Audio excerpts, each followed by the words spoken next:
Hello everyone, I am doctor Sonia from Impressone homeopathy.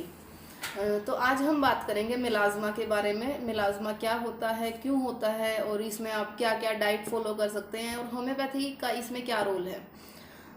तो मिलाज़मा क्या होता है? मिलाज़मा मतलब छाइयाँ, जो कि आजकल सबसे ज़्यादा कॉमन कंडीशंस है, स्किन की सबसे ज़्यादा देखने को मिलती है।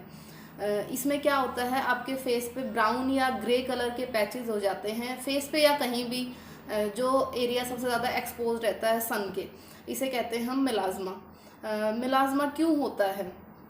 हमारे बॉडी में जो स्किन में एक मेलानोसाइट सेल होती हैं जो मेलानिन पिगमेंट प्रोड्यूस करती हैं, जो हमारे स्किन के कलर के लिए रिस्पॉन्सिबल होता है।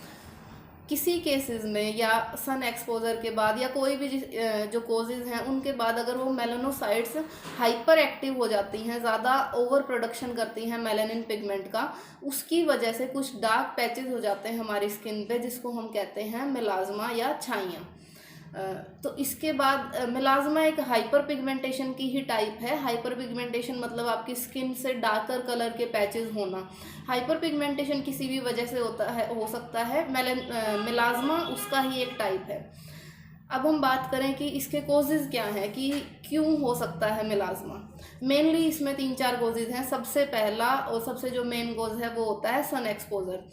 जो सन की अल्ट्रावायलेट रेडिएशंस होती हैं, यूवी रेज जिसको बोलते हैं, उस वो हमारे मेलानोसाइट्स को हाइपर एक्टिव कर देती हैं, जिससे वो मेलानिन पिगमेंट ज़्यादा प्रोड्यूस करने लग जाती हैं।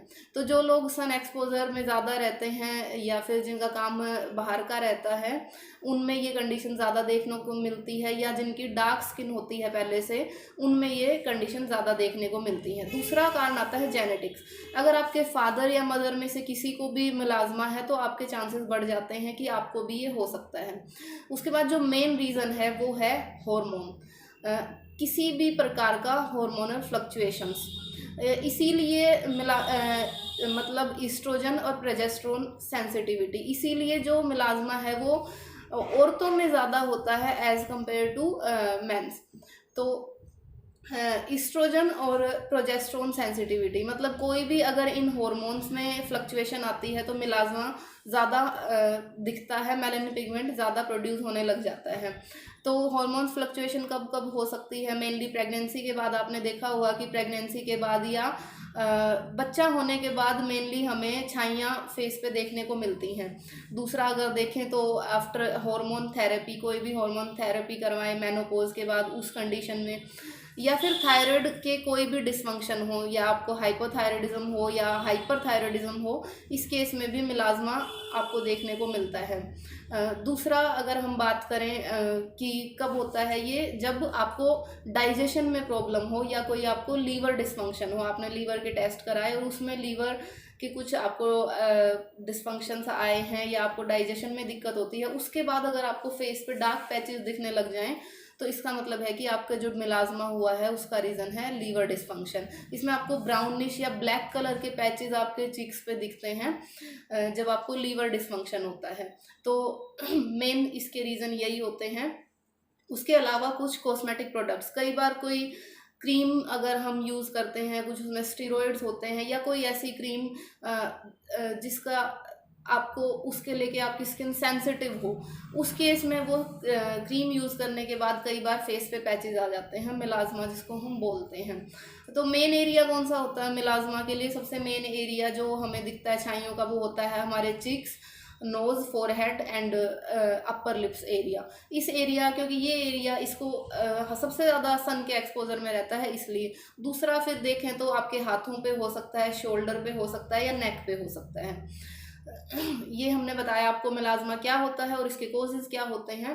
नेक्स्ट अगर हम बात करें इसके बारे में तो हम इसमें होम्योपैथी आपको कैसे हेल्प कर सकती है।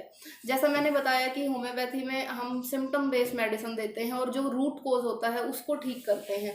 तो इसके कोजेज़ जैसे मैंने आपको बताया, थायराइड डिसफंक्शन हो गया या हार्मोनल इम्बैलेंस हो गया, तो होम्योपैथिक मेडिसिन जो है इसके कोज को ठीक करती हैं, आपके थायराइड इम्बैलेंस को ठीक करेंगी, वो आपके हॉर्मोन्स को बैलेंस में लाएंगी, जिससे आपका मिलाज़मा ठीक होगा, आपके लीवर डिसफंक्शन को ठीक करेंगी।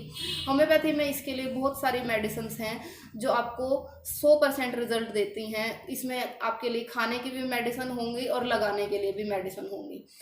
इसके बाद अगर हम बात करें कि इसमें हम डाइट या लाइफस्टाइल में क्या क्या चेंजेस ला सकते हैं। जैसा कि हमें सबको पता है कि जो हम खाते हैं वही हमारे फेस पे दिखता है। तो अगर हम कोई हेल्दी और ग्लोइंग स्किन चाहते हैं और तो वो बिना अच्छे खाने के, बैलेंस डाइट के, न्यूट्रिएंट रिच डाइट के पॉसिबल ही नहीं है। तो इसके लिए सबसे ज़्यादा आपको विटामिन सी लेना चाहिए, विटामिन सी से रिच डाइट लेनी चाहिए। दूसरा विटामिन B12। अगर आपको एनीमिया है, आप एनीमिक हैं, आपका HB कम है, इन केसेस में भी आपको छाइयाँ हो सकती हैं, तो विटामिन B12 बहुत ही ज़्यादा ज़रूरी है। Vitamin E, vitamin A rich food आपको खाना चाहिए। उसके अलावा ड्राई फ्रूट्स अपनी डाइट में ऐड करें, पानी ज़्यादा से ज़्यादा पिएं और उसके अलावा सनस्क्रीन का यूज़ करें जब भी बाहर जाएं।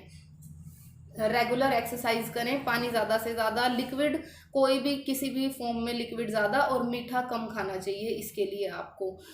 उसके बाद अगर हम बात करें कि आप सन एक्सपोज से अगर आप नहीं जाएंगे, क्योंकि सन एक्सपोजर विटामिन D के लिए भी बहुत ज़्यादा ज़रूरी है, तो अगर आप छाइयाँ ठीक करना चाहते हैं तो वो आपको अवॉइड करना पड़ेगा। उसके लिए आपको साथ में विटामिन D सप्लीमेंट ज़रूर लेने चाहिए। तो ये सब था मिलाज़मा के बारे में। अगर आप इससे संबंधित कोई भी जानकारी चाहते हैं, कंसल्ट करना चाहते हैं, तो हमसे हमारे क्लिनिक पे विजिट कर सकते हैं या हमारे नीचे दिए गए व्हाट्सएप नंबर पे हमसे कंसल्ट कर सकते हैं। Thank you.